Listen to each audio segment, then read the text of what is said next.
What's that sound? What's that sound? What's that sound? It's the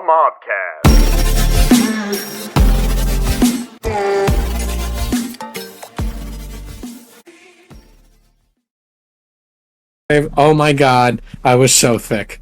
Oh yeah, I remember you. Matt, I'm pretty sure this was brought up in the last. Yeah. That exact same story. That's okay Sorry, though. everybody who heard that.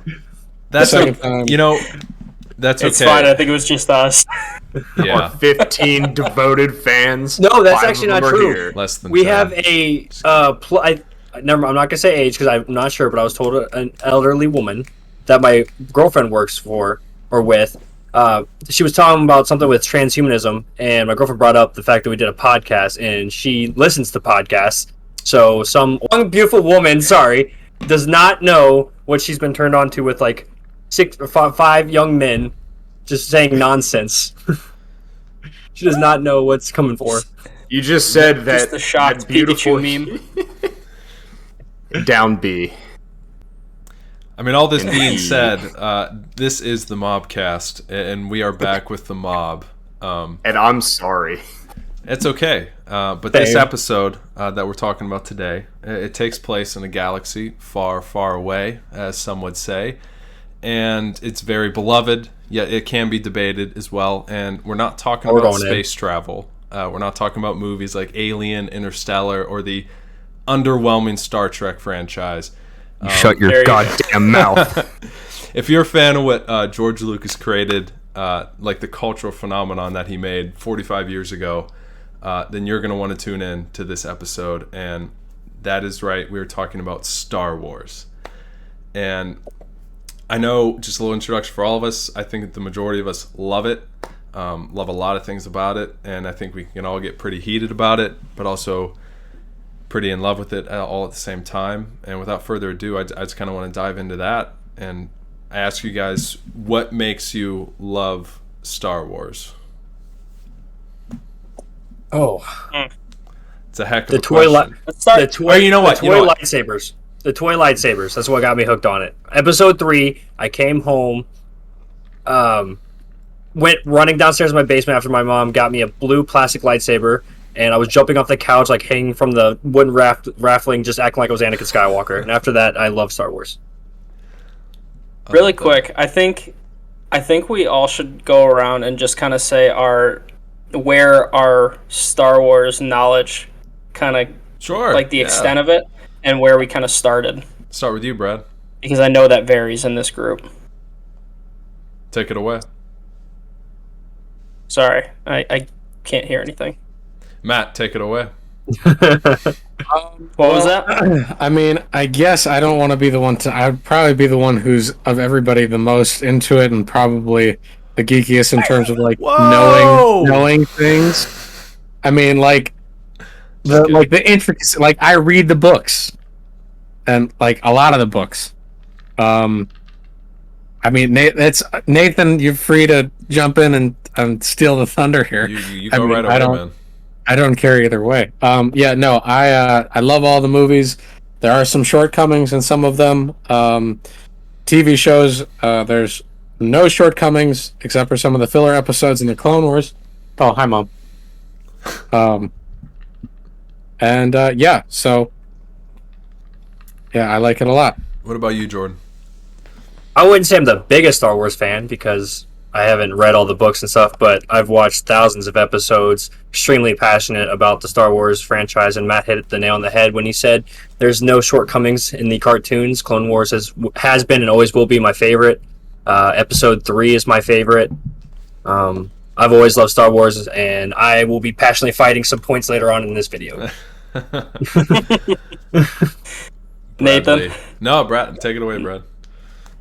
All right, so I feel like I came into it a little late. I probably around like high school time is where I decided to sit down and watch all of them back to back, and then ever since I've kind of been hooked just because of the crazy world building and just the crazy expanse of space and all the new technology and everything. Nice. And we'll end with Michael because he obviously knows the most. You're right. Of course. With me, Go ahead, Nathan. It's kind of just been, I've loved it since I was a kid. All of us were in the age bracket that the prequels were kind of what we kind of came up on. And like Jordan and Matt were saying, I love the cartoons ever since I was a kid, and they are very integral and important to the series just as much as the movies.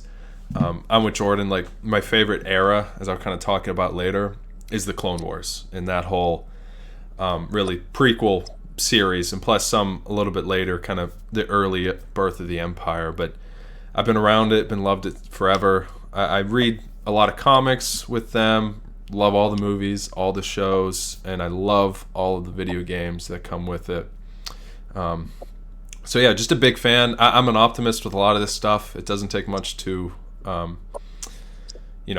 make me happy when I'm watching a movie or something. So I like a lot about some stuff that may be highly debated, but that's okay. We'll get on to that later on. And Michael, we'll take it to you.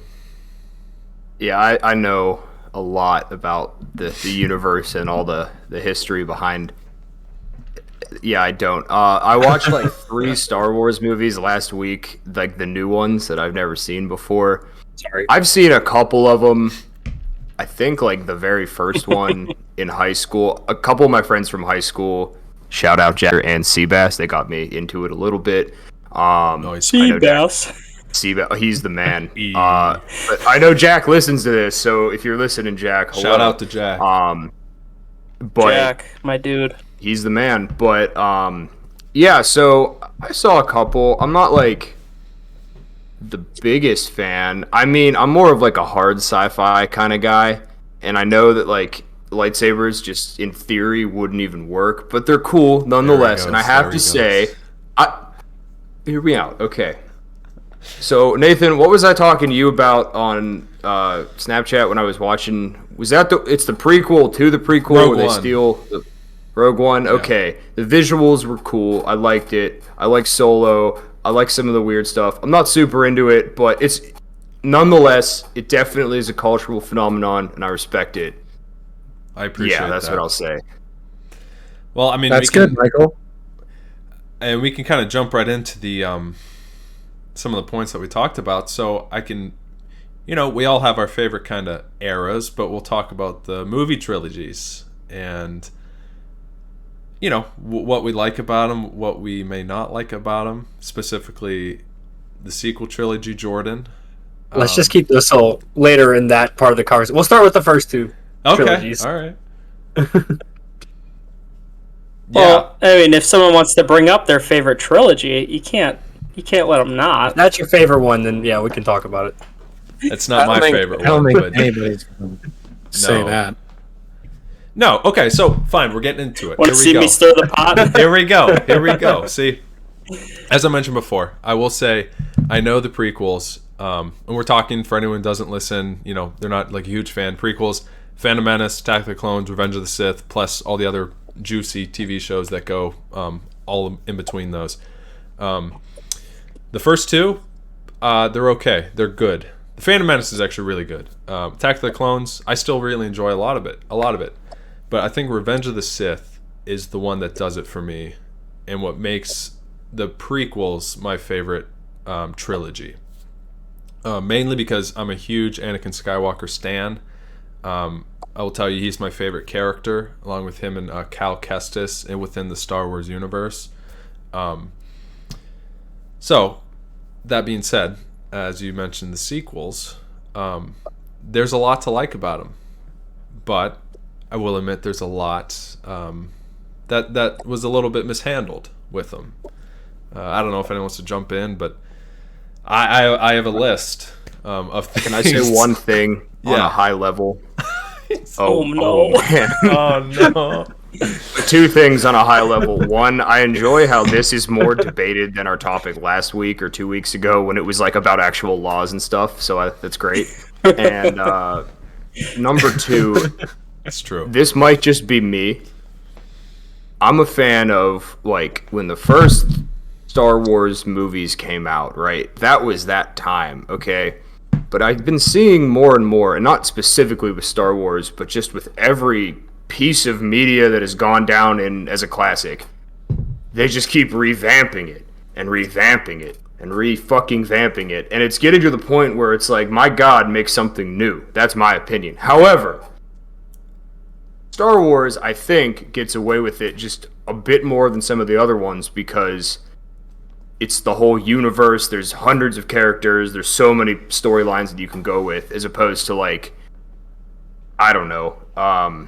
It's something you know what I mean. It's something you can constantly expand upon, and as you'll see in the next 5 to 10 years, they're going way beyond the 60 years or so, whatever that you've seen. The Skywalker saga.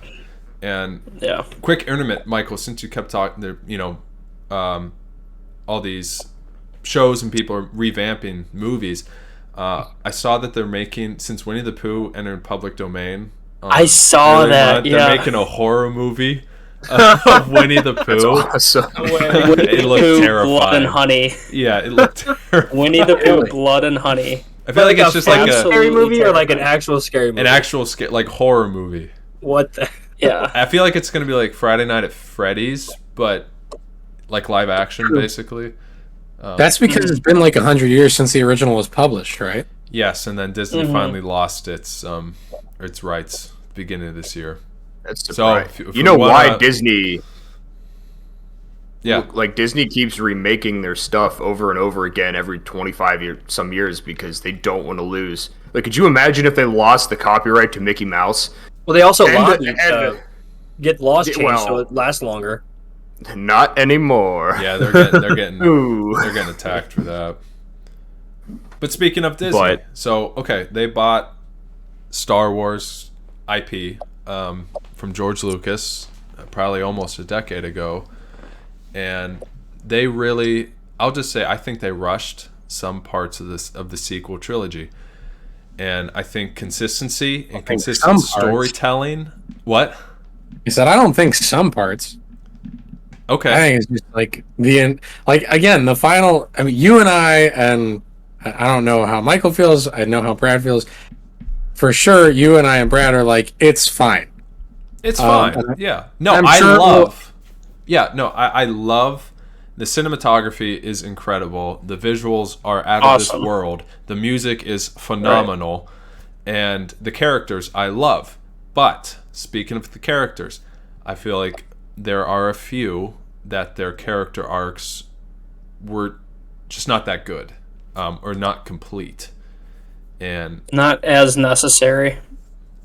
Well, sure. I mean, or their lack thereof is what I mean. I mean, Finn, I don't know where his story even went. From The Force Awakens, and he kind of just disappeared. So the issue, in my opinion, with the sequel trilogy is that it's very clear that they read too many YouTube comments and they didn't say, I've said this to everybody on their own before, but realistically what they should have done is taken more time. So they bought it in 13, 14, something like that. Yeah, and then the first movie came out at the end of 2015.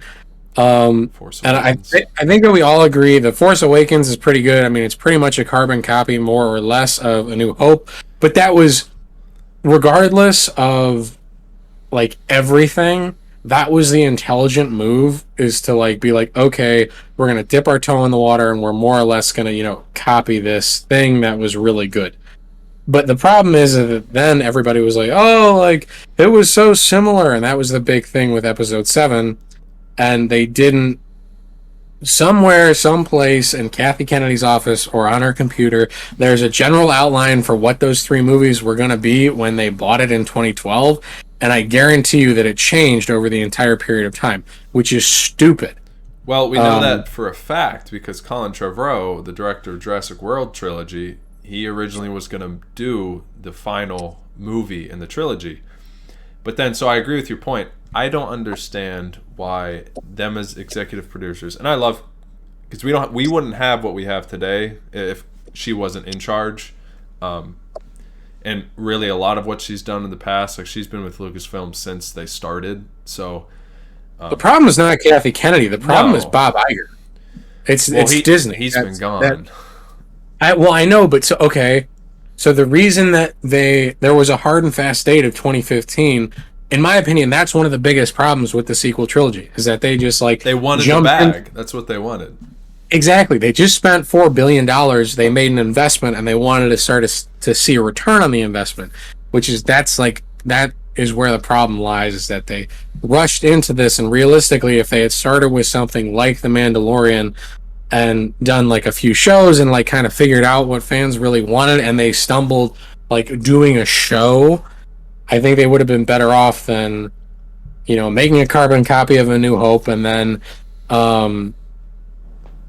making The Last Jedi, which I think is the best movie of the three, and then you get a complete clusterfuck, which is Episode 9. Again, I really liked Episode 9. It was really good, but like literally they read way too many YouTube comments. That movie bounced around more than any movie I've ever been a part of, with the craziest plot devices I've ever seen. Yeah, it should have been. It should have been a lot longer too. I mean, it was only 2.5 hours. It could have been 3 hours. Oh, I've seen that one. Real quick, it just seemed to me. Well, no, I remember watching this in the theater, and I remember walking out of there with some like diehard Star Wars fans, and they looked at me and they were like, "What the fuck was that?" And even, I mean, I'm not like a film guy. I'm not a Star Wars guy, obviously.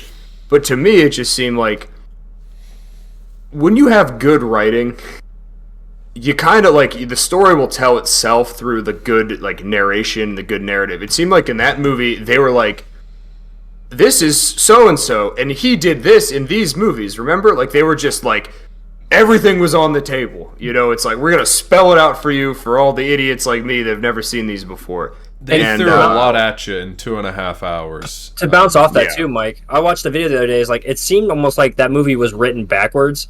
Like cause and effect was switched. Like they knew where they wanted to end, but to get there, they just had to throw things at us to get us there. They were like, you can't. I stand by this. Art. It seemed like JJ did episode 7, Ryan did episode 8, JJ then came back for episode 9.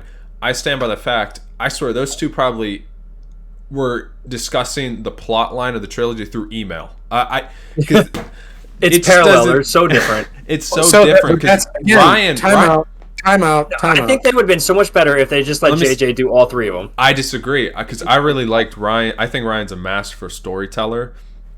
Because I think The Last Jedi is probably one of the most sophisticated Star Wars movies there has ever been.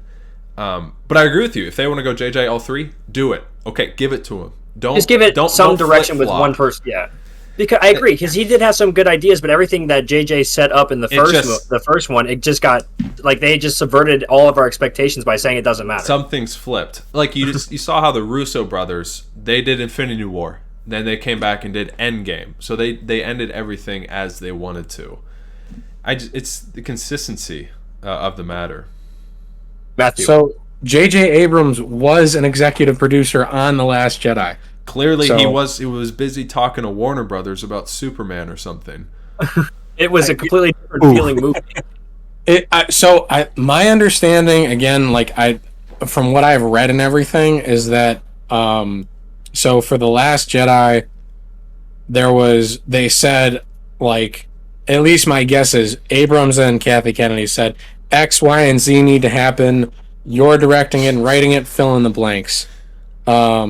And that's kind of what happened, I guess. That would be my guess. I mean... Okay. I don't know. Besides the point, nonetheless, I will say they probably didn't expect... The one thing I dislike about the Star Wars community is that it is extremely unnecessarily toxic. And that's with a lot of different fandoms. But Star Wars is a whole nother beast. And for that reason, I feel like they were, as we kind of talked about, they were pressured to do a lot of 20 different things in episode 9 when really it was kind of just a mess. Like that first trailer they had was like, It's like it's like Palpatine, and there's I just love like prequel fans, sequel fans, OG fans are like, and they're like, what's this movie?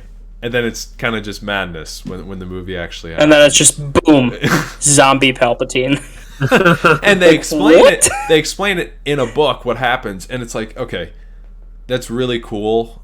Like you can go into further detail, but say that in the movie people can't get a certain why he returned from a whole separate book, and it's just, and I'm like, you had 2 They didn't have hours enough and time to say 45 why. minutes. Exactly. They already were saying way too much and explaining way too much. I know, but there are so many things like I loved a lot about that movie too. Just its inconsistent storytelling was. I took like steps back, after watching them and soaking in a lot of different opinions and perspectives on it. I'm like, yeah, they fumbled the sequel trilogy a little bit. Made a boatload of money on it, and I think they have some great characters that they can maybe still work with. But all in all, I mean, they're moving on to bigger and better things, I think, moving forward. But I do have to put something in there, and I'm going to preface it. But the first point I wrote when I wrote all my notes down today was I'm not going to blame any of the actors because they only did what was written for them. Like they did what they were told, just like Hayden Christensen and the prequels. Yeah. But fuck Rose, she is such a pointless character. I don't need her in my movie. Yo, okay, whose fucking daughter is that Didn't works think that in was the gonna executive chain? I have no idea. My God, It's probably not her fault, Michael. She was just doing what she was told. But fuck her do it character. better. Do it better. I'm sorry. I'm not saying I could do any better, but just completely unnecessary. She's a plot device to narrate, to guide Finn through all this, or not? Yeah, Finn. Yes. Yes. Something about me bothers her, and I don't know why. Something about her It's bothers nothing you. personal. It's the character, but she was pointless and stupid. And I mean, my God, you could have had the Gonk droid do better, in my opinion. I rest my case. Can I go on my little rant that I've boiled down my entire argument why I don't like the sequels? Shoot. All right, I'm gonna try my best here because I have a bunch of points, but my biggest one is they undermine everything that the original trilogy does. Luke is no longer the good Jedi that we know him to be. He's faltering, which it's okay to show humanity, but he went from not trying to kill Darth Vader and Palpatine to killing his nephew before he was in bad. Palpatine's still around, and the Empire, whatever the Empire he had made that came out of the sand, is still around, so they didn't accomplish anything there. Han dies. Han was on a great character arc throughout the trilogy because he was going from being this solo, only one caring about money, to want to help his friends and falling in love with Carrie Fisher, or with, almost said Padme, to being someone who just reverted back to who he was just so he could die, and he also lost a son. And then Princess Leia, she builds up the Empire just for it to be destroyed in seconds, then there's nothing left of it. It almost seems like everything that they built in the original trilogy was just wiped away so they could make something new, which I would be okay with if it was convincingly enough to get me back on board, but it just seems like they were getting rid of everything for no reason. So my point, all of that, is just I feel like they screwed over the original trilogy and everything they accomplished, just trying to make a money grab with amazing visuals. I mean, honestly, at some point, too, you got to stop and think. And this isn't hating on CGI, because they can do a shitload of cool stuff with CGI. It's beautiful. But I remember when I was a little kid at the Science Center in Pittsburgh, they had a Star Wars exhibit. And they were showing how they got some of the shots. And the shots were like, they had like a Star Destroyer. And they built a scale model of one that was smaller. Well, obviously, because it's like the size of a city. But anyway, bigger. And then they had all these different camera angles, and they were showing how like they would have this model with like a fisheye lens, and they'd pan over the model, and it looked like it was flying through space. And like the engineering part of me, it's like shit like that to trick your eye with completely like physical, practical effects is, I think, something that we're losing more and more of in the modern film industry. Obviously, you can't do that with 99% of things that you want to show in CGI. But the thing I argue with that is it's the practicality part of it. In That's the age true we as are well. now, it's cheaper, it's easier for everyone to make these effects from a computer, and most of the time they're phenomenal. But if they're not done right, then they can be kind of poopy. But and they were done fine in the sequel trilogy. oh in my gosh, opinion. they were Yeah, gorgeous. they were beautiful. They were beautiful movies, but And what they did was too, Michael, I don't know. is so they started in the prequel trilogy. They didn't shoot on location anywhere. They just did everything with a blue screen or a green screen. In the sequel trilogy, they did a lot of shooting on location. They did, yeah. Which is, in my opinion, again, that's a big part of the magic of the original trilogy, is that they were shooting on location. So, excuse me, when they were doing these things, and when you actually saw the movie, you're like, oh my god, like I could clearly they just shot it in the desert for Tatooine, and they shot it someplace else for but they were all practical sets, so it's like I could actually physically go and be there. And that I'm was not interested until they can go to a different planet. I'm kidding, but Mars is now Tatooine. I mean, Michael, it's the same. It's the same debate for all your sci-fi movies you love. I mean, that's all computer generated. I know, except the black hole in Interstellar. I'm not getting on the topic, but they used computer models years before they got the first and now second photograph of a black hole, second of which is the one at the center of our galaxy, and it looks identical to what they showed in Interstellar. So how science mimics art and vice versa, and I think that goes into not only just the hard sci-fi movies, but also Star Wars. Like, you'll see there's a crazy Russian guy who built a working lightsaber on YouTube. It's amazing. And then he gave it to Mr. Beast. I saw that. I think he did. Yeah. Probably bought it. Blew my freaking mind. 1 million rubles. Well, Jordan, you make a lot of good points, and as I mentioned earlier, I love the prequel trilogy, and I love Anakin Skywalker because he is the chosen one. But I think a lot of what Luke's character did throughout the trilogy, I liked it. I don't think they destroyed it. I don't think they destroyed who he was. No, I feel like it's the Skywalker saga. I feel like it's about them, and it's about their journey and kind of their growth and their own development in their own way. They don't have to be perfect. I don't know. That's just me. I liked how Luke ended up. So yeah, I'm with Nathan. So again, Jordan, I totally see what you're saying. I don't disagree with it at all. But my thing for that is the way it's framed. Again, they did it.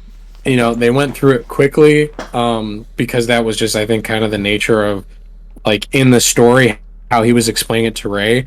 But it seemed to me that the more I kind of thought about it and unpacked it as we got, further away from the premiere and I watched the movie again, is it so he basically, more or less, made the same mistake that his father did by doing whatever he could to protect the ones that he loved, and for a moment in time, and he then snaps out of it, is he thinks that Ben is going to be this person that's going to hurt all these people that he loves, and then he's like, okay, so I guess I just have to kill him.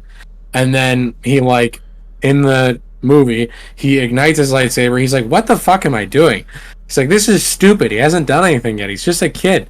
And then, of course, Ben wakes up and he sees his uncle with a lightsaber held over his face, and then he goes after him. Doesn't that mirror basically what Luke did to Vader? He nearly killed him at the end of episode 6, and then he realizes, and the Emperor's like, good, he's like, whatever. And Luke's like, no, I can't kill my father. He's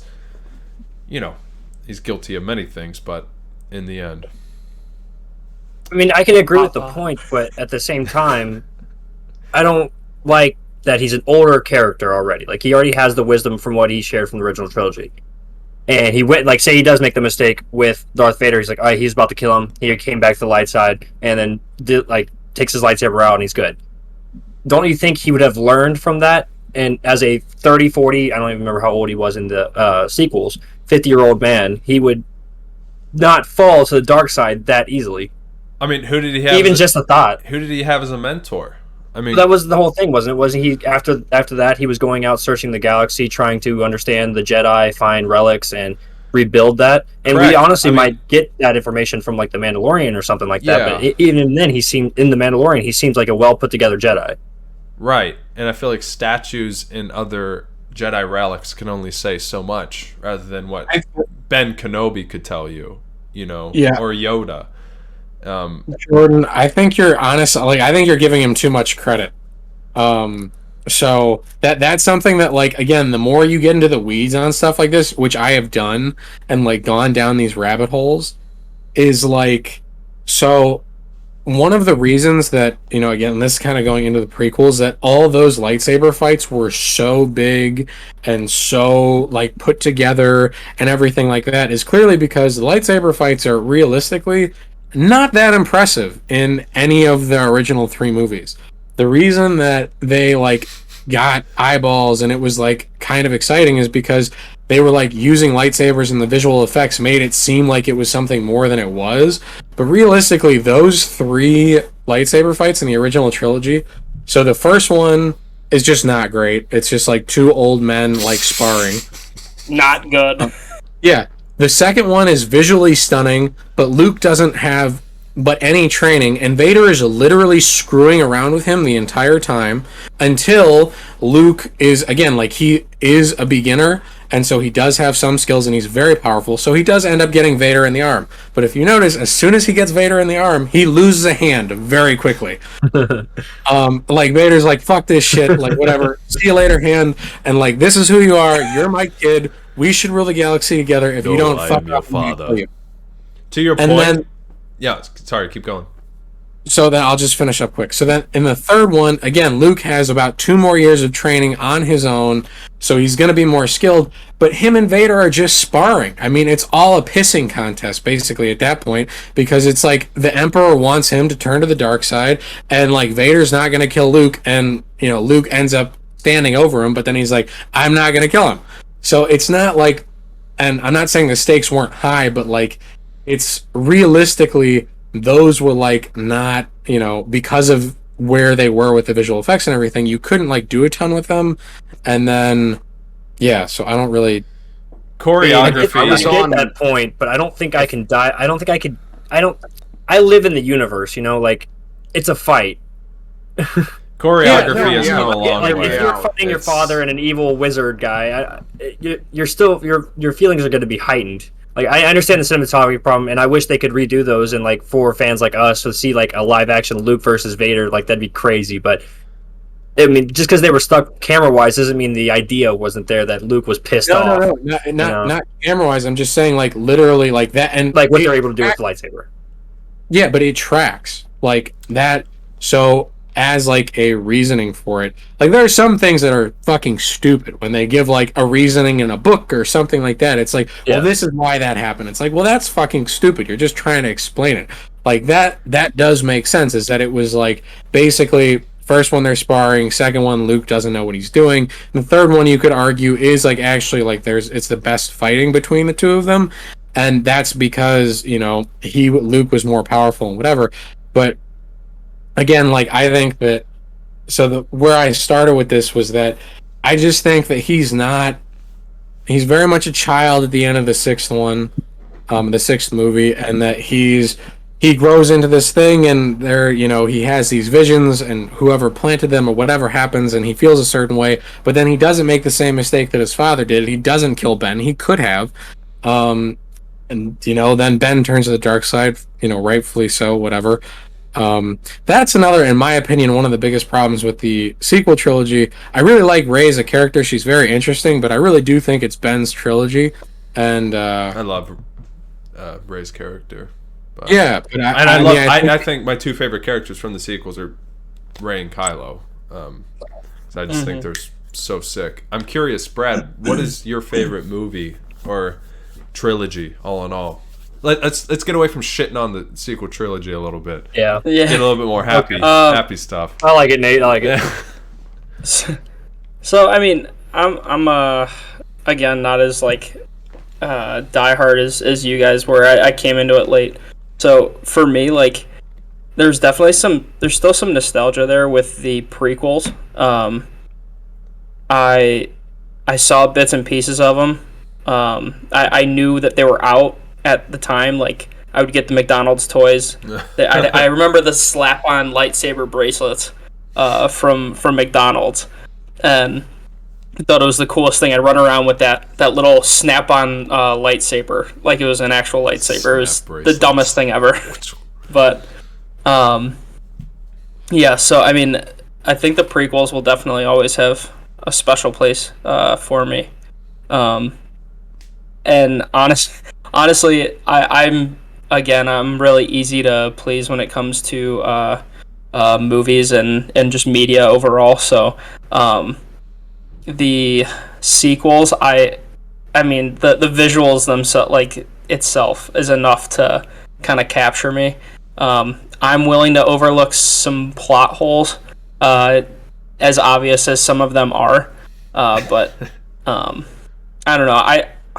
I think I would probably say my favorite's the prequels, but I did enjoy the sequels just as not as much, but almost as much.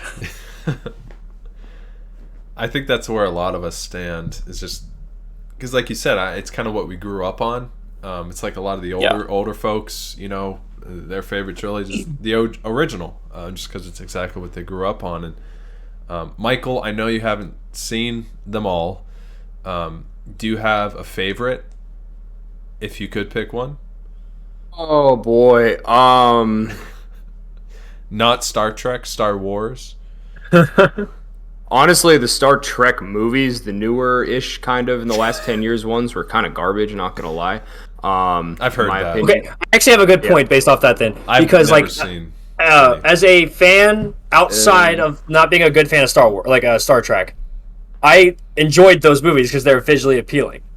So I feel like that's what happened with a lot of the new movies. Yeah, I mean, they're cool. Just a small point. And, like, I'm not saying that I'm a huge Star Trek fan either. I'm basically just pretending because I know that pisses everybody off, and that's hilarious to me. But like what you want. I do also like. I like the story behind Star. I'll get into that later. But if I had to pick, and you guys are gonna hate me, no, I like Solo a lot. No, I know my gosh. I like Solo got a lot of hate because a lot of people were hating on the sequels. Okay, you know why? Because it came Solo out was good. I like Solo. 5-6 months later than The Last Jedi, and that's why that's when this toxic fandom was like, boycott it. The fanboys on Reddit were saying that. Why? And that's they why had an all-star cast that was different. People you'd expect to see in a fucking space train robbery, which is dope. All of the ship designs were Art Deco, which personally is one of my favorite styles, like 1920s-esque, but like with a modern flair on it.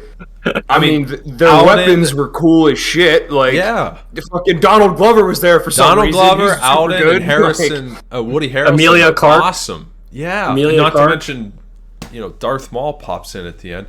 That movie, it was a blast. I have nothing but good things to say about that movie. I mean, I will honestly go back and be like, yeah, I want to watch that again. I mean, and just like the design of everything, it gets into, I think, more of the, not such like, the overarching theme of what the Empire is doing, but it's like, okay, this might be the day-to-day life of people in the galaxy. It's its own little story. Yeah.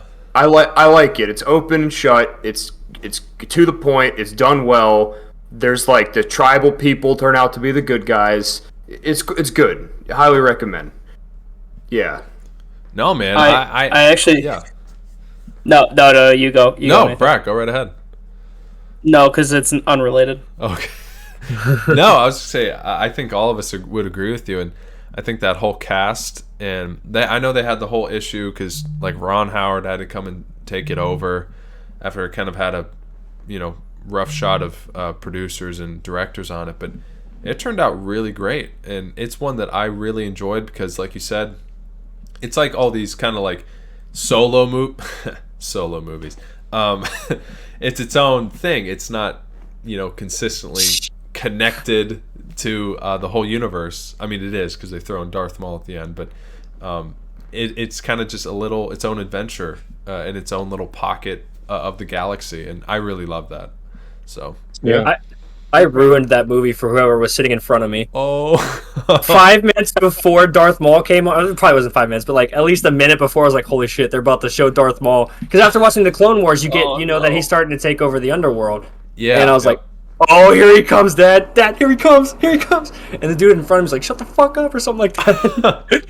Oh my! Speaking of, I remember I went and saw it with Emily, and we were sitting there, and he pops up. I'm like, holy shit! Emily's like, what? I'm like, you don't get it. That's where I was at. I didn't. I was like, oh, it's a edgy guy with horns. Ooh, scary.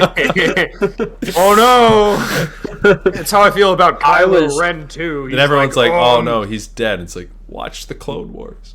He's not dead. I was terrified of Darth Maul in the prequels. That this was actually my point earlier that was unrelated, but I thought I don't know how old we were when the prequels came out, but the first time that I saw it and I saw the fight between Qui-Gon and Darth Maul when Qui-Gon died, Duel of the I'm Fates. outing myself as an absolute idiot here, so bear with me. I don't know how old I was. I'm probably 5 or 6. Phantom Menace came out, what, 2001? 1999. 99. Okay, all right. So when I saw it, I was probably like the bits and pieces. I was probably somewhere between 5 and 10 years old. We'll call it.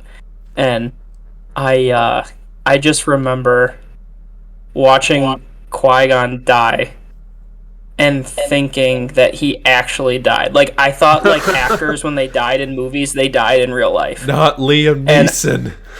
I was traumatized. I was like, oh my god. This is the worst thing I've ever seen. Like PTSD from that fight. That's awesome. Then he On the proceeds to opposite get side cut of that, in half. I went as Darth Maul for Halloween that year. Oh, ooh, edgy. Edge Lord. No, I think the Too edgiest is probably General Grievous, because the audacity of that guy to be like, you know what, I'm not a Jedi, so I'm going to become transhumanist and get 4 arms, compensating for something. He looks there's like a whole lot of transhumanism in Star Wars. Yes, That's true. but I mean, my God, you don't have the bacteria juice that makes you be able to make rocks float. Move on with your life. You have starships. Bacteria Like, juice. what else do you want? But That's awesome. no, it would be cool to basically be able to manipulate like things. I want the Force. That'd be cool. Oh, that would be so cool. Does anybody want to talk about the Clone Wars at all? Like for people who haven't seen them and who like Star Wars and how like they flesh out the universe and explain things. Just give Absolutely. like seen a little bit. quick summary, because I heard it was good. I know it involves clones.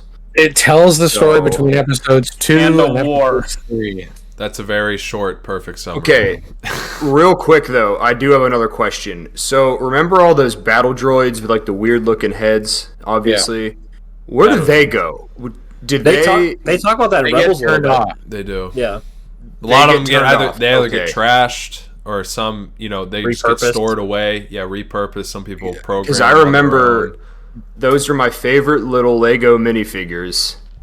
Like, Oh, they believe were it or cool. not, I had the small version of the Lego Star Destroyer, which was hype. It was awesome. I don't know. I think it broke, and then I just never rebuilt it. But I will say, I for like anyone those out little there dudes. who hasn't seen the Clone Wars, seasons 1 to 3 is like good. And it's like, oh, this is pretty neat. Then like 4 to 7's like next level badass, I think, in my opinion. Because they All about the arcs. they turn it up. Exactly. Like I think whenever the Umbara arc hit, you're like, oh shit. Okay, that is the best arc in the Clone this is pretty dope. That is, without question, the best arc in the Clone Wars. Oh, it's phenomenal. But I agree. It's one of my favorite. And Dave Filoni, who really orchestrated that entire series in all of its magnificent storytelling, it does a great job of telling tiny little stories and little arcs. And it really shows a good job of showing how Anakin kind of, progresses, gets much stronger, but also gets a little more edgy, I guess we can say. Gets a little bit of his anger side out, and I love His that. angst.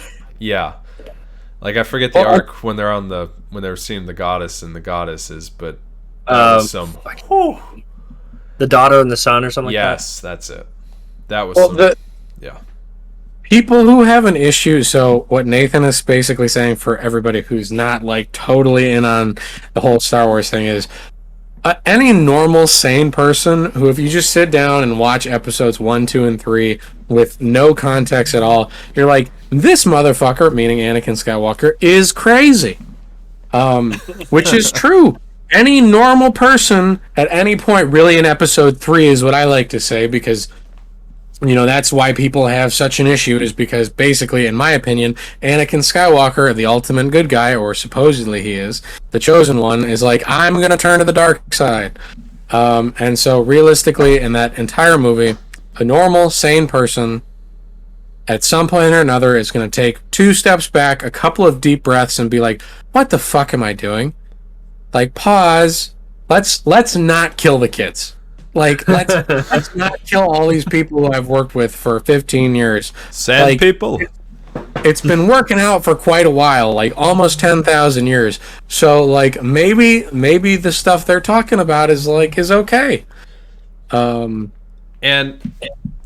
continued on that, they show he does have a Padawan, and then that contributes to his eventual kind of brokenness that he feels one with the Jedi, and yeah, it's just it's perfect. I think so. It's not perfect, but I think a lot of the later seasons, and when they came out with just 2020 with season 7, it was just perfect. And then it leads us, going forward into the Mandalorian and Ahsoka and so on. That was the point I was going to make too. Is if you're feeling confused about who Cad Bane is, who Ahsoka Tano is, Bo-Katan, all these things, these are coming back from Ahsoka. Yeah, all these things are coming back from. I don't even remember when Clone Wars started, but all these things are flushed out. There's so much lore, there's so much universe building.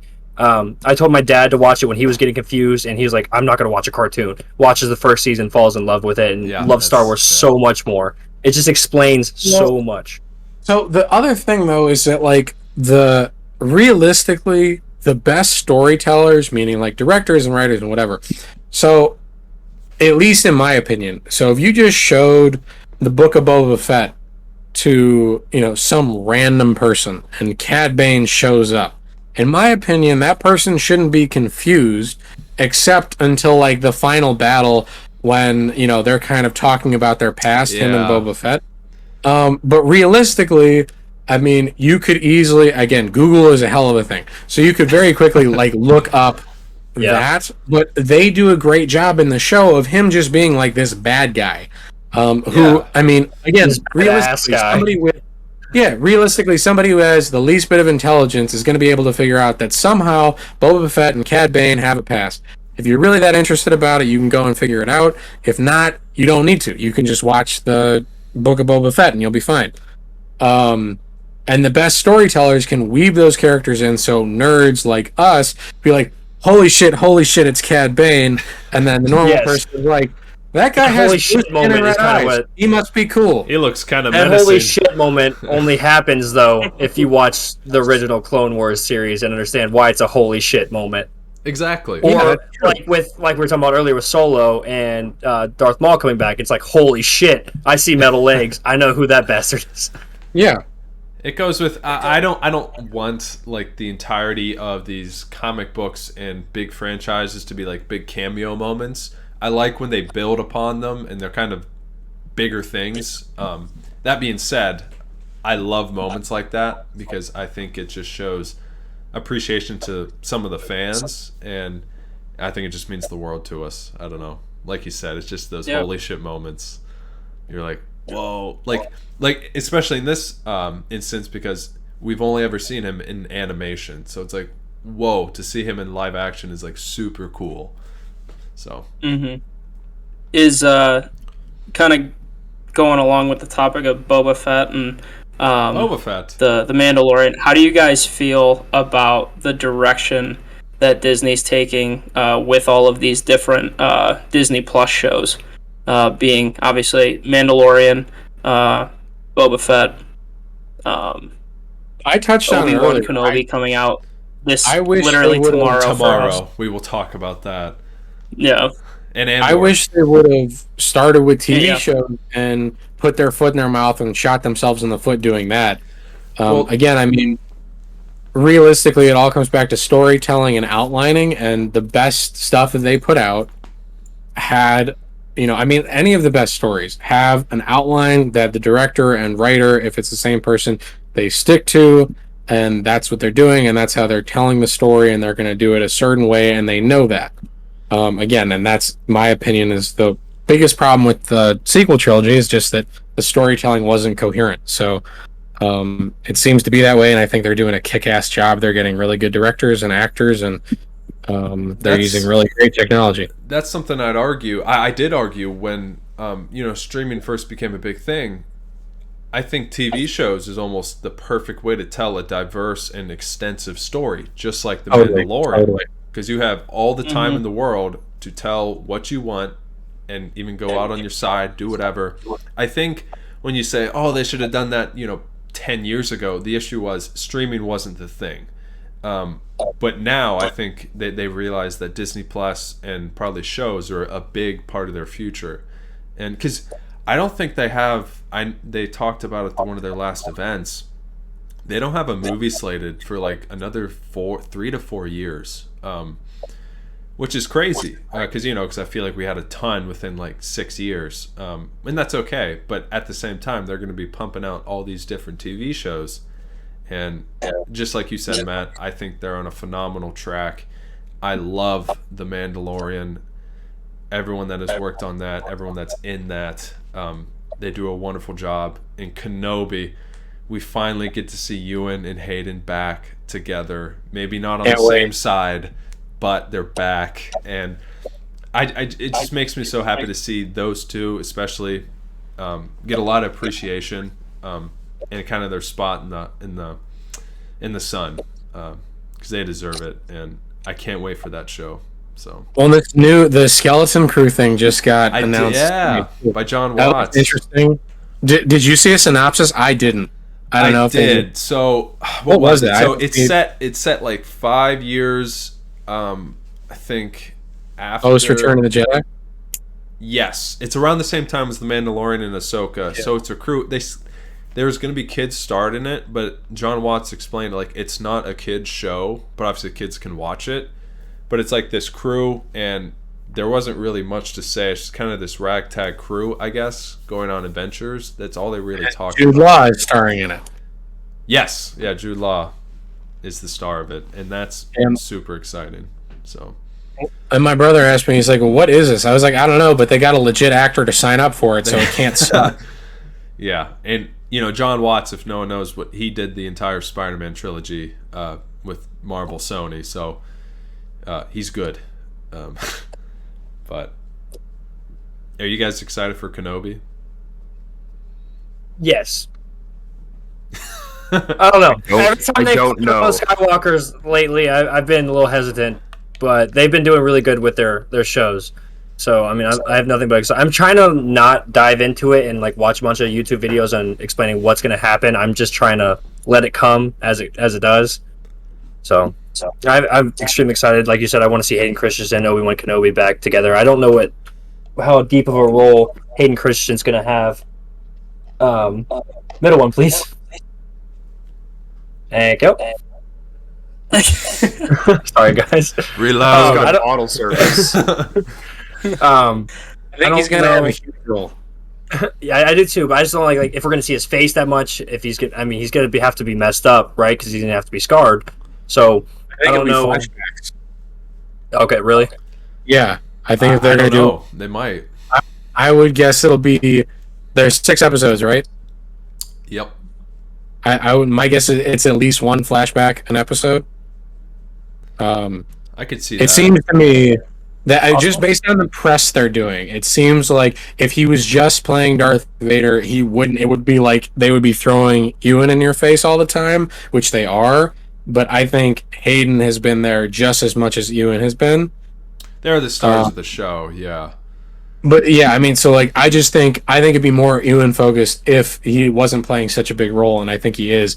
And also, so at Celebration today, yep, or yesterday maybe, they were doing an interview together, and the interviewer just acted as if this was like real.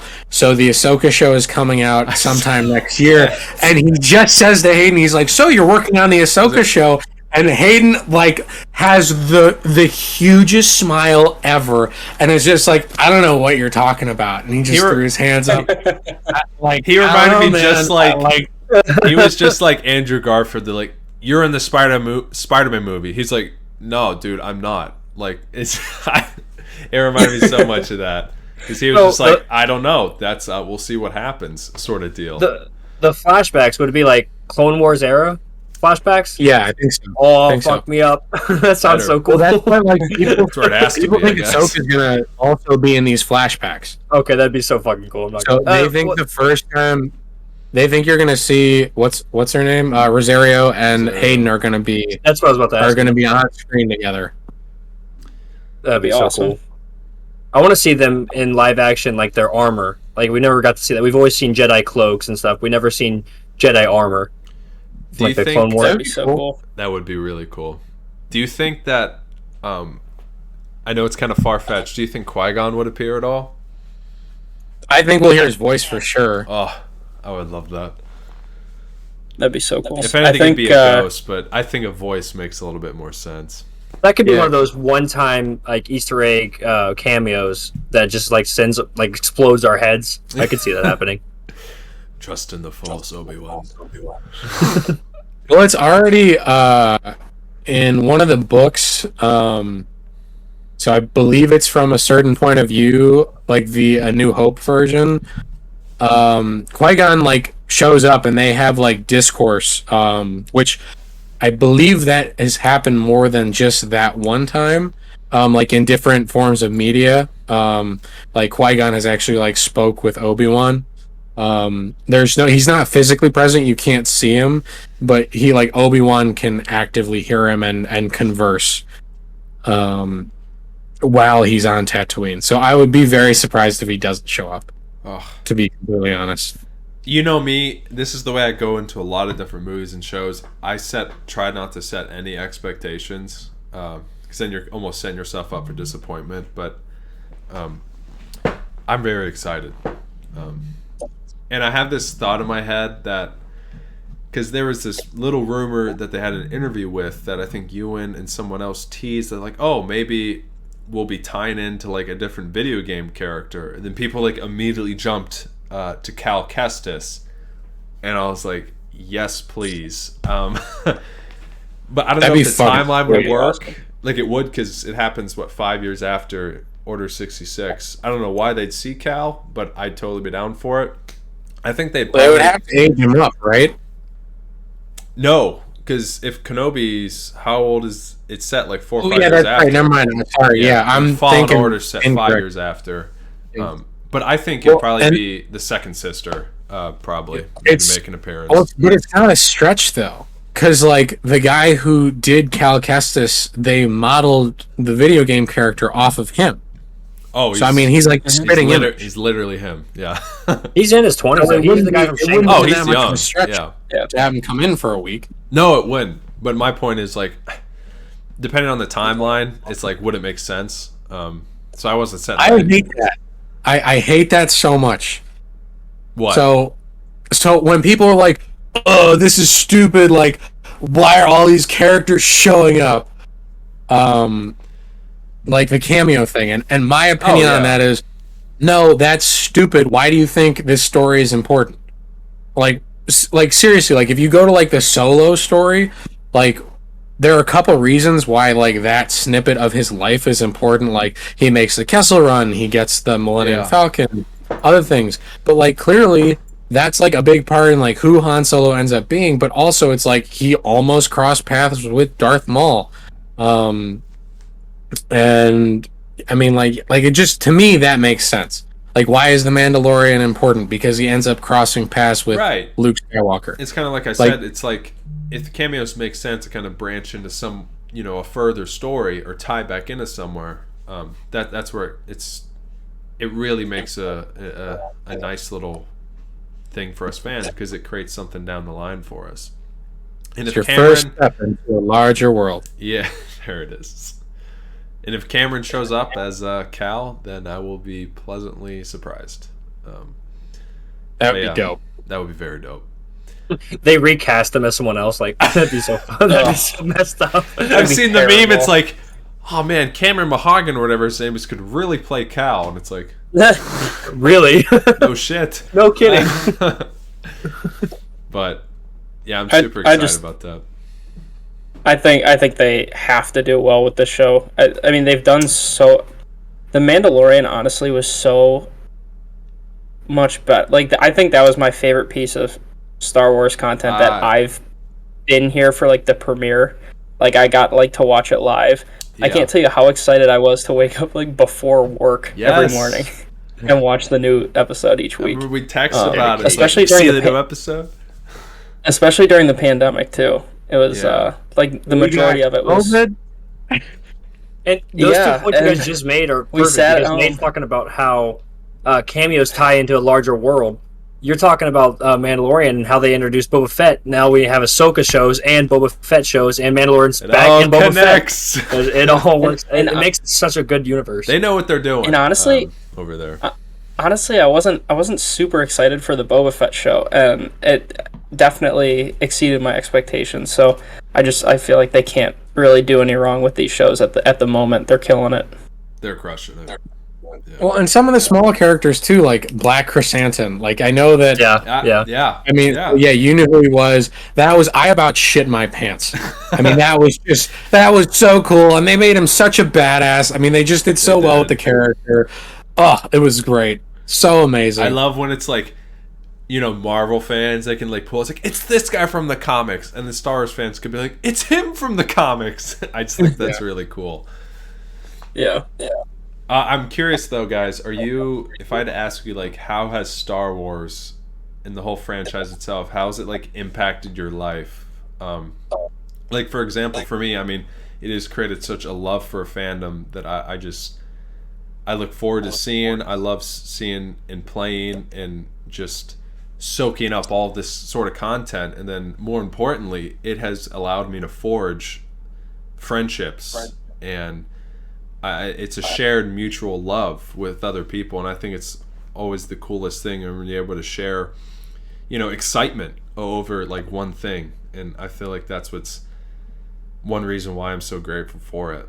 But I mean, it's like this alone. Like, for us to literally spend a whole episode talking about it and probably just relating to all the different things. First of many, probably.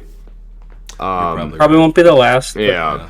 I do have a couple questions and or criticisms here's my piece. Is there a mute button? No. Okay, so he does the Kessel Run in 12 parsecs. First of all, parsec is a unit of distance, not time. So I don't know what the fuck he's talking about. That's a George Lucas fuck up, and they fixed it. They did fix it. How'd they fix it? Because basically what happened is, like you said, parsec, it's a distance, not a time. Right? Yes.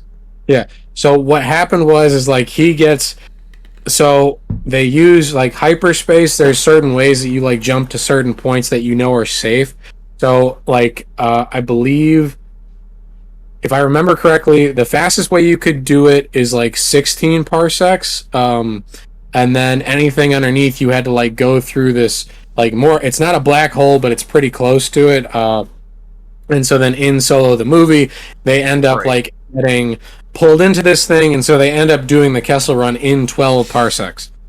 Okay. So instead of time, he found a shorter path.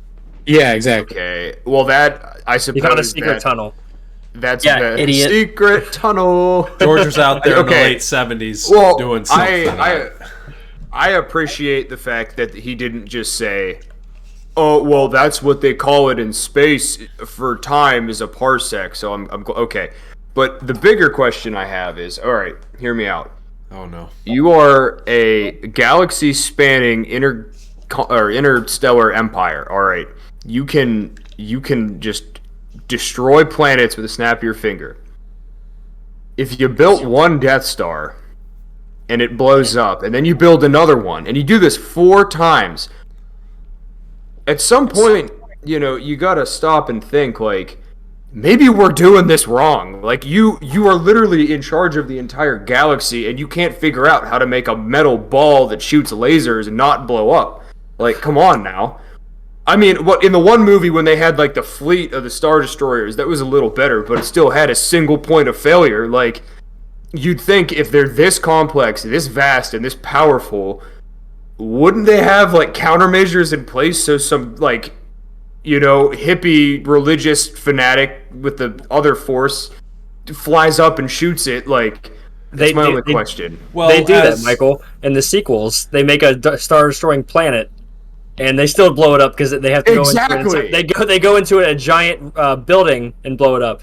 The good guys are just better. They're built different. As one, well, I mean, no. The stars. End of story. Death Stars are built wrong. Like, why does it have 1 point of Michael, failure? I can put it to you this way, in one sentence. As one great doctor said, it's a movie. Life simply finds a way. Okay, so it's we're switching fandoms here. Teaser for a very close episode. Maybe next on the episode. I don't. But Michael, I get that. actually. I get it. But you can ask the same questions with our society. We keep making the same mistakes over and over and over. What do we do to fix it? Nothing. Drink. We do the same thing. They're just emulating real life. Insanity. You are correct. I guess Star Wars is an allegory for World War II. At least the Star Wars original is 3. Anyone that says Star Wars isn't political is very wrong. Wait, It's tell me that definitely political. The space Nazis are about real Nazis? Oh. I actually, one more. This is not a gripe. I just have a genuine question, if I may. Okay. Boy. All right. So you were talking earlier in this episode about like there's Jedi temples all over the place and stuff. So were they an empire before the Empire? Like, how does that work? They were the air nomads. Yeah, they were kind of just like a religion. Okay, so there's but been big eras, right, Michael? And Jedis used to be plentiful in big numbers, and basically, as Brad said, it's a religion, as they say. We're also diving into non-canon now too. We are, yeah. We're going more into legends, but soon they will be canon. I think down the years they will tell more stories. But Michael, so Jedi's kind of evolved or devolved, if one wants to say, into more. They focus more on battle and being kind of the supreme. I don't want to say supreme, but they focus kind of more on themselves rather than. So they were an empire before the Empire. Not really. No, they're no better than the before, Empire. This is back before the universe was colonized. Yeah. So you had the Jedi who started their ways and had their own little break-offs and wars and stuff, and you had Sith who had their world and had their mythology and how they thought.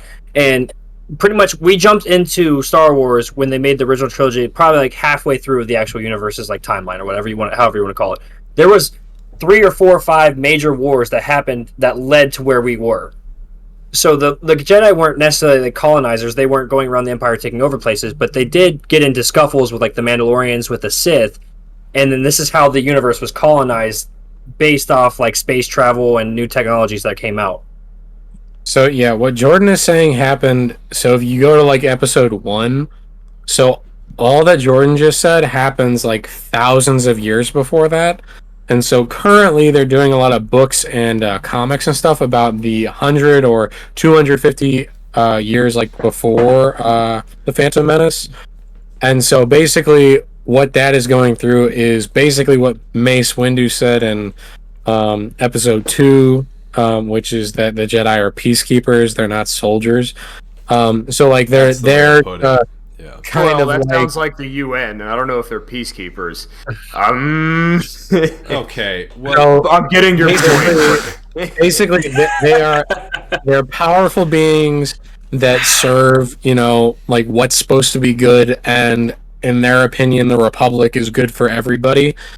So they're helping the Republic to expand, make the Republic larger, so that more systems, meaning planets, can be safer and goods can be shared, and it's just more profitable for everybody in a safer place. That's pretty much like what they're supposed to be. They're not the Empire. It's more like there's the Galactic Republic, which is very much so supposed to operate like the United States government, which means like Democracy. yeah, every planet has I am the Senate. a senator or senators who are in the Galactic Senate, and they like help vote on stuff, and yeah, pretty much it. Okay. So, well, okay, that honestly that makes sense. Thank you. I feel like you don't get that. I mean, you'll get that from all the movies, but for You people wouldn't. like I mean, it's like it's like a you deep not? dive. So It's there's in depth canon, stuff. there's canon, then there's legends, and we won't dive into that. Okay. But they're like canon is what movies Right. and shows you see now. Okay. Well, I mean, that's honestly the last thing I'll say about that then is that's interesting that not only does a show or a, you know, I guess an epic space opera such as this have its own legends about it. So I guess that does, you know, to the matter, the fact is that like that's how impactful it's been on Yeah. Well, that's just everyone. Michael. Is So- that's all a money grab, though. It So is. I mean, yeah, People absolutely. making their own Yeah, comics but- and books. I was gonna say. yeah, I mean, so- Yeah. I'm a big fan of like one quick, line here. There's a book of Boba. There's not a book of. There's book of Boba Fett. There's like a series of 3 books. It's Bible? the Bounty Hunter Wars. I love them. It's just because I always loved bounty hunters, and it's a book series kind of focused on them, but their stories and kind of what happens is all legends. Like it's not actual canon in the universe. But I Well, mean, what if we? Yeah, Matt, go ahead. it was canon. So George Lucas, made the original 3 movies, and he was like, for a while, kind of done. And so, but he knew people wanted more content, so he allowed others to write comics and write books Yeah, about like stuff. the 80s going on. and 90s was a big. Yeah, and there was a whole hierarchy of like what was like what actually happened, I guess. And then when Disney bought everything in 2012 or whatever, they said like we're resetting canon, so everything outside of the movies and the Clone Wars TV show doesn't count. Not actually true. We're calling that Legends material, and then everything that we create from here on that's canon, and that's what happened. So they were able to like reset everything. But I they've love used that a lot of. That's They've a good used a way lot to of put Legends. it. I love that they call it legends because even Yeah. though it's not canon and it's not true, it's kind of like, well, it's a legend, so who knows, It's like a real life I think type it's of cool That because it gives interesting. the authors and everything just kind of their freedom to write their own They can stories. Yeah, They can also pick and choose from those things. exactly. And there are some books that have been stupidly taken out that were made legends. Like I think the Darth Plagueis book should have been totally canon, but because it came out like literally I think months before Disney bought Lucasfilm. They said no. And it's a kick-ass book. Jordan, I would suggest reading it if you haven't. Nathan, I think you've read it, right? I think so. Well, if you have it and want to send it to me, I have a mailing address you can have. You might have given I it do to have me. it. I will send it to you. I'll read it. I've been wanting to start getting back into reading stuff. That's a really weird comment to say, but I just haven't had any time. No. Dude, Can you say your address on air? Books. I read the best Star Wars book I think I've ever read recently. So it's not canon, and it did come out recently. It's a legend. So, E. the Visions TV show.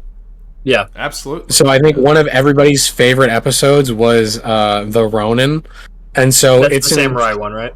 Yeah, it's That an was badass. entire book that starts. The first 2 chapters are the 20 minutes in the show that you see, and then the next 350 or 400 pages, whatever it is just like that version of the Star Wars universe. It's so good. My last point to that, I'm glad you brought that up because I was like a freaking 10-year-old because my 2 biggest favorite things are like the Star Wars and Marvel thing and then like anime. And to see Star Wars and Marvel clash was the coolest thing for me. But regardless, so what if we were and we'll lead into this with Brad. What if we were in the universe of Star Wars? You know? Brad, do you want to explain our mini game here? Yeah, so I was kind of thinking, like, there's obviously, like, if you were to put yourself in that scenario or in that world, there's quite a few variables that you could kind of put yourself into. So, you could be a Jedi, a Sith, a normal person, just civilian. I'm a civvy. You could be a Mandalorian. I mean, the options are really endless, but just to kind of put yourself in that scenario, talk about like who you would kind of roll with as your crew, and go from there. We've had this conversation before, and as much as I would want to be a Jedi, I just love all the Empire shit. Like, I love the TIE Fighter, I love the Star Destroyers, all of it. I want to say a Fallen Jedi. That'd be what I would like to be, or a gray Jedi, someone who runs the line. Okay. Well, like, so is that like, what era are we talking? Like, are you a turned Jedi? Are you Palp's new little thing to play with, or like, no, I'm someone's puppet. I would like to be. It's Legends. I don't know that much about it, but like, the Sith Wars. I think that'd be a cool time to live in. Dope. Okay. Brad, what about you? No proto sabers though. I think it just kind of comes into, or goes into what I was saying, where I like Mandalorian being my favorite. Ooh. I think just being a Mandalorian would be sweet. Obviously, you have a lot of rules and stuff you have to abide by, but if you get what is it, the Darksaber, that would be that's easily, I think, the coolest weapon in the whole. Are you killing Bo-Katan for it? Universe. This is the way. This is the way. That was another thing that I love seeing in live action. I think that would be really cool. The Darksaber? Mm-hmm. Yeah. I kind of went, when we first talked about this, I walked the line of, I love bounty hunters. I'm like, I don't know if that lifestyle would fit me. So I kind of decided on, like, I'd like to be a Jedi Knight amidst the Clone Wars. Because it's kind of one of my favorite eras, of the entire universe and galaxy, and, like, be a general on the battlefield, whatever. But I wouldn't want to, like, be bending to the council. I'd like to be a Jedi like Anakin or like Qui-Gon, who kind of, like Jordan said, you kind of walk this line. But I'm not evil. I'm not bad, or anything like that. But and I'd have a woman, like I'd have Emily with me, right? There you go. I'd have a secret love. See, I'd have the little yellow lady from The Force Awakens. I can't remember her name. But Nate, if you're not going bad, you can't shoot lightning out of your hands. No. Okay, so it's funny you say that. So I would have a purple lightsaber, and my powers, like, besides like the basic, push, pull, telekinesis, all that, I'd want force stasis, so I'm able to basically freeze people. I think that would be really sick. And then I also think another heated topic to bring it back up, but I think the idea and concept of force projection is really sick, which is what, for anyone who doesn't know, it's what Luke did at the end of episode 8. He projected himself across the galaxy somewhere else. That episode where they get us super hyped up for a sword battle and we get nothing. Anyway, in my ship... I also forgot. I would definitely add some force techniques to my character as well. For your toolkit. Put that part in there, yeah. And my last point before Michael goes is my starship would be a purple and white Jedi Interceptor. There we go. Ooh. Okay, yeah, then I have some more to add then. Because I didn't even think about lightsabers. I would just do an X-Wing. I'll leave it at that. Oh, that's a good one. I lied. I don't want a red lightsaber. Fallen Jedi, and there's a Legends lightsaber that is invisible. You can't see it. Yeah, that would be extremely dangerous. That sounds dangerous. Is it on? Is it off? If I get that one, that'd be my lightsaber. And then the episode 1, I can't think of the gold and silver starfighters. I can't think what they're called. Oh, the Originally Nubian there were. ships. Oh, the Naboo, N1 starfighters. Yeah, I think so. For Where they have Naboo, like the really long yell toe. What It's either that one or yeah, the what Jin's flying now. yeah. Mhm. I love that. Yeah, those are dope. All right, Michael. Is this it? Is this? I would Michael would be down Jean-Luc with a Hutt. Picard. I want to be a Hutt No. clan. 14. I mean, he has a lot of money. That's what he sounds like. I don't know. I mean, no, I would be Jean-Luc Picard and exploring the galaxy for the good of all. No. Damn. Star Trek is great for humanity and anyone that runs into them, except the Borg. But I've genuinely never seen Borg. 1 minute of the movies or shows. Nothing against them. I've They- just never seen them. McFarlane has a spoof on skydive. him, you know. Yes. really funny. No, but back to the old Star Wars thing. Yes. I'd be a Wookiee because I'm hairy as shit, and but, okay, my powers and abilities. That's There's the clip awesome. for the week. There's the clip. That's awesome. I'm guessing I can't have the Force. No, there's Force feeling Wookiees. There were Wookiee Jedis. Okay, Force could you fielding. imagine, like, if Terrifying. Force That would be if scary. the Force is proportional to your size, I would be dropping mountains on people. That'd be crazy. But no, I mean, generally, I think his mindset, or Chewbacca's mindset, at least their whole species, they're like 1,000-year-old big feet. They're running around doing their thing. They have crossbows, like Feet. Big feet. big feet's running around. I mean, I'm Living sure. in trees. Yeah, or I could be an Ewok. Those things, they look like my dog, actually. They had that little dance party when the Moogas.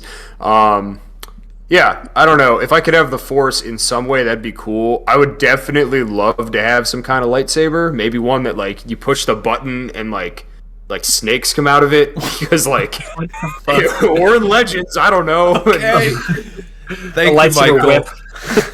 That would be sick. A lightsaber whip.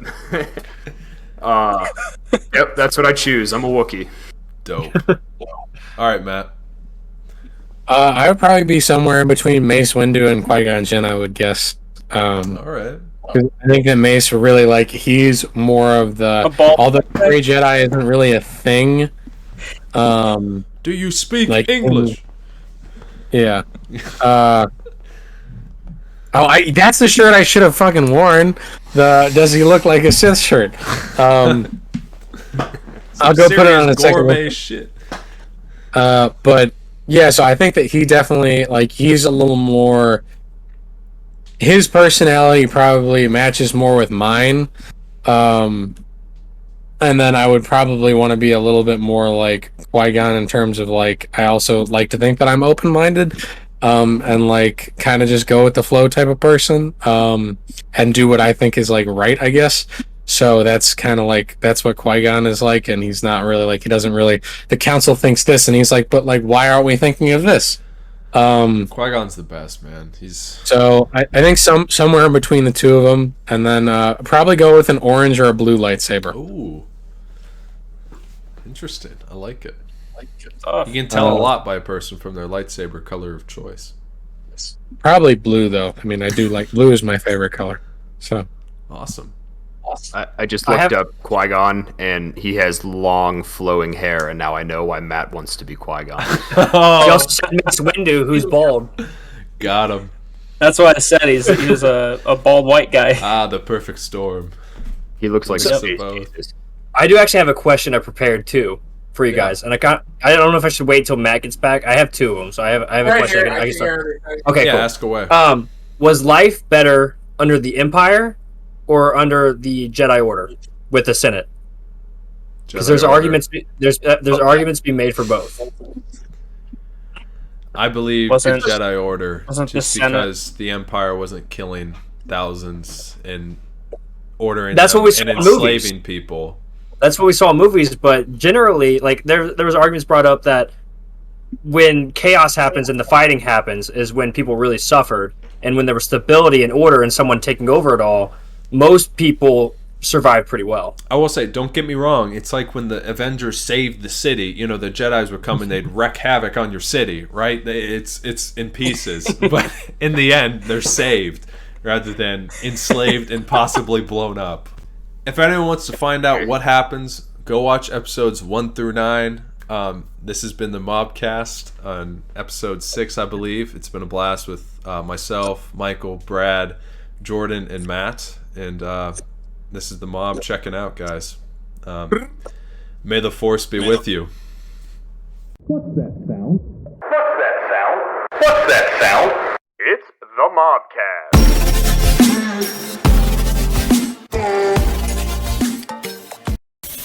Let's go on. Got on. How we doing?